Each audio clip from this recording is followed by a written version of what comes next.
Hello my dear students, how are you. ये question 11.1 का question number 6 है। Question देखो, ये है कि एक कॉनिकल शेप में टॉम्ब है। टॉम्ब आप लोग जाते होंगे घूमने के लिए, कहीं देखे होंगे मीनार वगैरह। तो इस तरह का एक टॉम्ब है, कॉनिकल शेप है इसका। इसकी स्लांट हाइट दे रखा है। स्लांट हाइट देखो वहाँ, स्लांट हाइट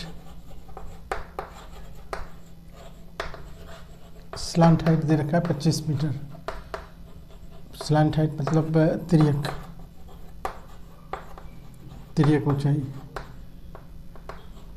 ये 25 मीटर दे रखा है। और बेस का रेडियस, जो बेस डायमीटर है, बेस डायमीटर इसका दे रखा है। बेस डायमीटर ये है 14 मीटर। तो हमको तो रेडियस से मतलब है, तो रेडियस इसका हो जाएगा हाफ, रेडियस हो जाएगा 14/2 मीटर। ठीक है। अब क्वेश्चन ये है कि इसको पेंट करना है। इसको पेंट करने में देखो, पेंट करना है तो नीचे तो पेंट होगा नहीं, टॉम्ब है तो नीचे तो पेंट होगा नहीं। पेंट जो होगा तो ये सरफेस चारों तरफ, इसको बाहर से सरफेस जो है वही पर सरफेस। तो ऐसे सरफेस को हम क्या कहेंगे? कर्व सरफेस कहेंगे, क्योंकि उसमें सर्कुलर सरफेस शामिल नहीं है। सर्कुलर सरफेस अगर शामिल होता तो वो टोटल सरफेस हो जाता है, लेकिन हमको नीचे वाले सरफेस से कोई मतलब नहीं है, क्योंकि ये ज़मीन में है, या फिर कह सकते हो कि ऊपर है। जिसमें पेंट करना है या पॉलिश करना है या वाइट वॉश करना है, वो ऊपर वाला पोर्शन है। तो हमारा रिक्वायरमेंट क्या है कि एरिया इसका, कर्व सरफेस का एरिया फाइंड करें। तो अब हम कर्व सरफेस का एरिया हम देखेंगे CSA ऑफ कॉनिकल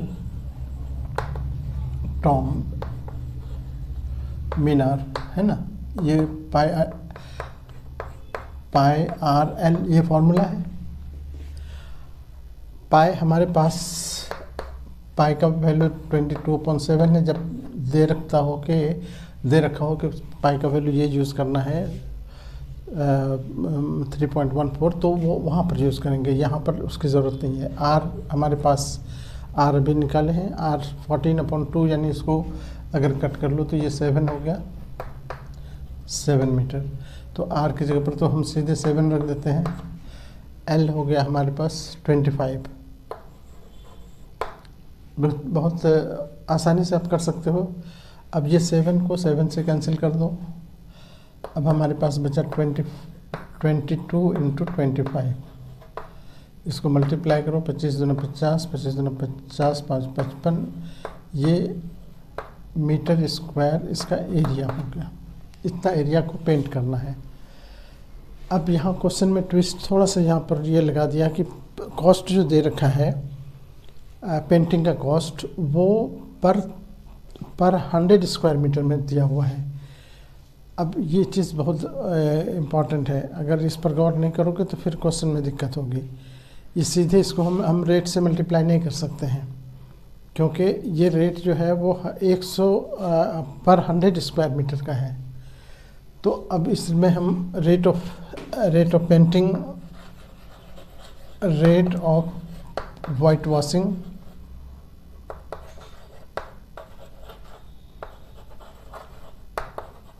ये इज इक्वल्स टू 210 पर 100 मीटर स्क्वायर है।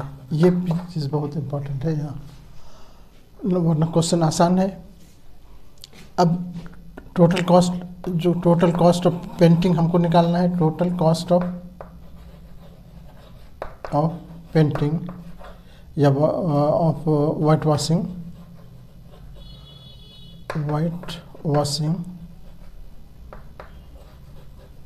ये बराबर हो जाएगा। देखो हमारा टोटल एरिया जो रिक्वायर्ड एरिया है 550 इंटू एक स्क्वायर में, यहाँ देखो 210 तो लेंगे, लेकिन ये 210 पर पर 100 है तो इसके नीचे पर का मतलब क्या अपॉन हुआ 100 यहाँ डाल दो पर 100। ये जो रेट दे रखा है 1 मीटर 1 स्क्वायर मीटर का नहीं है बल्कि 100 स्क्वायर मीटर का एक ये रेट है। अब हम इसको कैंसिल करेंगे, 1 0 तो इसका कैंसिल करो और 1 0 यहाँ से इसको कैंसिल करो। अब इसको मल्टीप्लाई करो, इसको मल्टीप्लाई करो, ये हो जाएगा 1155 रुपीज़ में हो गया 1155। ये हमारा आंसर हो गया। ठीक है, आसान क्वेश्चन है, इसको बहुत आराम से कर सकते हो एग्ज़ाम में आप लोग। ओके, इस तरह के बहुत सारे क्वेश्चन आपको मिलेंगे प्लेलिस्ट में। आप चैनल सब्सक्राइब करोगे तो प्लेलिस्ट तुम्हारे सामने आएगा। Okay, thank you.